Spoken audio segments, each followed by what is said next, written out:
কি হলো ভাই, কলেজ হবে না নাকি আজকে আর? না ভাই, আজ তো শুনলাম স্যারদের কি একটা মিটিং আছে কলেজের। সালাই তো ফালতু ফালতু কলেজে আসা হলো তাহলে।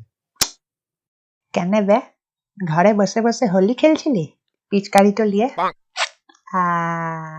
আবে এই শালা 2 টাকার হাওয়াসি শক্তি কাপুর, হাওয়াও কি করছিস বে? তোর মতো দিনরাত পোঁত ভেড়ে শুয়ে থাকাটা আমার কাজ নয়, বুঝেছিস? ধানবাদের মালের ইম্পোর্ট এক্সপোর্টের ব্যবসা করি, আর মনে রাখবি পুলিশও আমার মুখ লাগতে সাহস করে না। হ্যাঁ হ্যাঁ জানিলে, মুখ লাগাই না, অন্য কিছু লাগাই। আবে এ শালা এই, মুখটা সামলে কথা বল, মাথাটা গরম করে দিস না। আরে একটা গুলি মারবো সোজা মুখ দিয়ে বেরোবে, নিজের হাগা স্বাদ নিজেই পেয়ে যাবে। আরে কুল কুল কুল, আরে ভাই থাম থাম। আচ্ছা ঠিক আছে, আজ যখন কলেজে আমরা এসেই গেছি তখন এক কাজ করি, আমরা আমাদের ছোটবেলার কিছু একটা মেমোরি শেয়ার করব, ঠিক আছে? সবাই, ঠিক আছে? অঙ্কিত স্টার্ট করবে প্রথমে। হ্যাঁ, আবে ছাড় ছাড়। আরে বল বল, কি হবে? তো এটা অনেকদিন আগের কথা, যখন আমি ক্লাস 9-এ পড়তাম।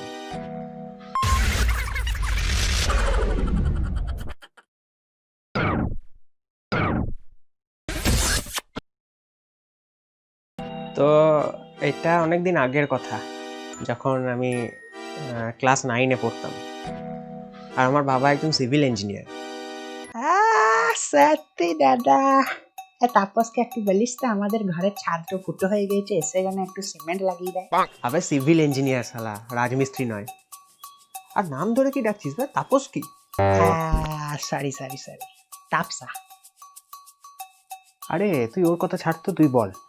তো আমার বাবার একটা ল্যাপটপ ছিল, ওইটাতেই বাবা অফিসের কাজ করতো, আর ওইটাতেই মডেম লাগিয়ে মাঝে মাঝে নেট চালাতো। কিন্তু আমি হাত দিলেই বারবার ফোনটা কেড়ে নিত, বলতো যে এই অকারণে নেটটা নষ্ট করিস না। তো সেই জন্য ওই একটি সানডে সাসপেন্সের গল্প জোগাড় করতেও আমাকে হিমশিম খেতে হতো।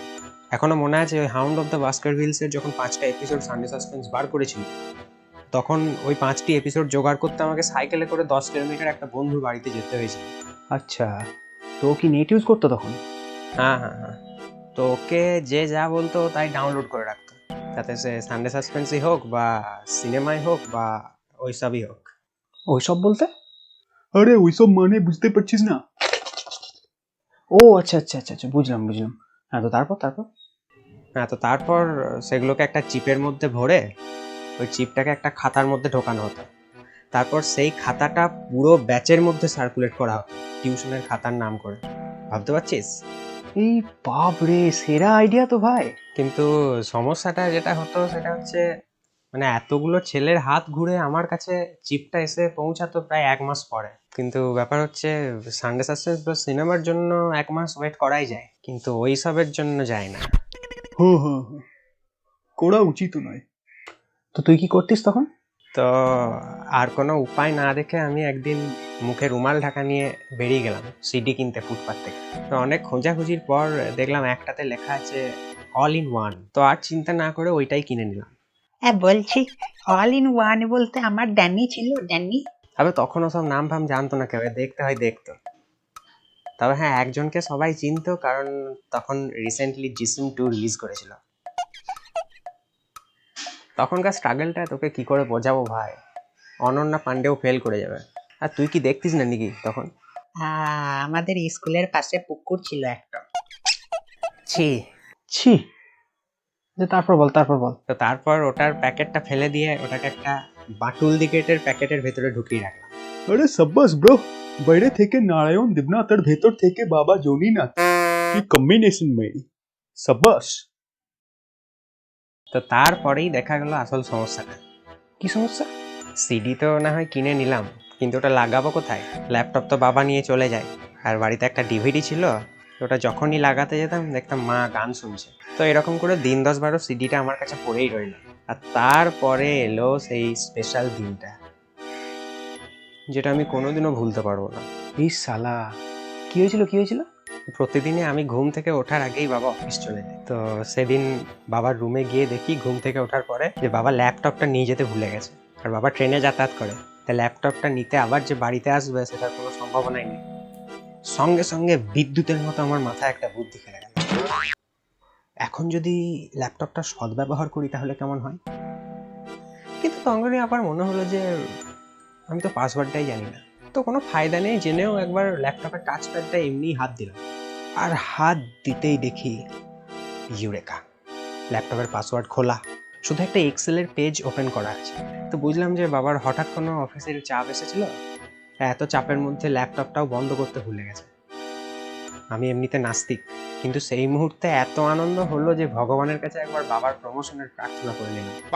আর তারপর আর সময় নষ্ট না করে সিডিটা লাগিয়ে ফেললাম, আর লাগাতে প্রথমেই শুরু হলো Nobody does it better.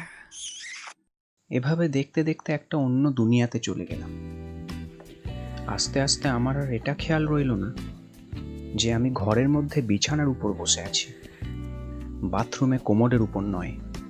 কিছুক্ষণ পর সেই মুহূর্তটা এসে উপস্থিত হলো, যেটা এই বিশ্ব ব্রহ্মাণ্ডের সমস্ত সুন্দর অনুভূতির ক্ষেত্রে একসময় আসতে বাধ্য, আর সেটা হলো সমাপ্তি।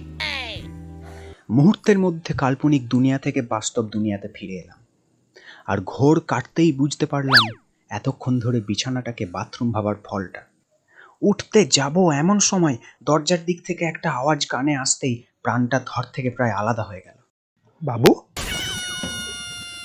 কি করছিস? আমি ল্যাপটপে কাজ করছি বেটা। বাবাকে দেখেই পুরো ব্যাপারটা আমার কাছে জলের মতো পরিষ্কার হয়ে গেল। আসলে সেদিন কি ছিল জানিস? রবিবার, আর বাবা বাড়িতেই ছিল। ল্যাপটপে অফিসেরই বোধহয় কিছু একটা কাজ করছিল, আর কাজের ফাঁকে একবার বাইরে বাথরুম করতে গিয়েছিল। কিছু না বাবা, এই দেখছিলাম শুধু। কই দেখি কি করছিস?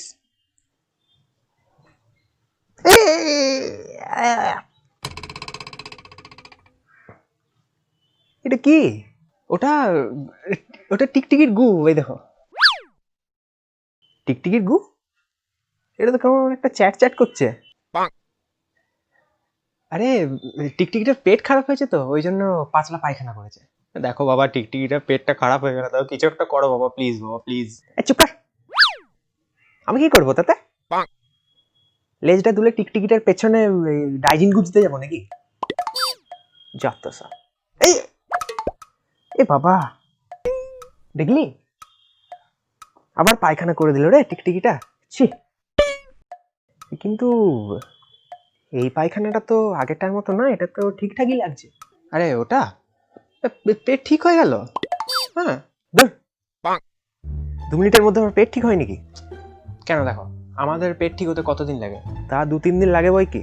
হ্যাঁ, তাহলে আমাদের এত বড় পেট ঠিক হতে যদি 2 দিন সময় লাগে, টিকটিকির অতটুকু একটা পেট ঠিক হতে কতক্ষণ সময় লাগবে? সিভিল ইঞ্জিনিয়ারিং করতে গিয়ে বাবা ঐকিক নিয়মটাও ভুলে গেলে। ঠিক আছে তুই যা। হ্যাঁ।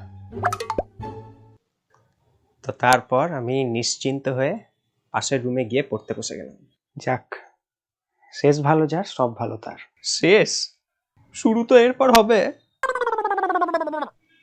এসিপি প্রদ্যুমন বলেছেন যে অপরাধী যতই তুখোড় হোক আর চালাক হোক, সে যখন কোনো ক্রাইম করে তখন সে নিজের অজান্তেই ক্রাইম স্পটে কিছু না কিছু চিহ্ন ছেড়ে দিয়ে আসে।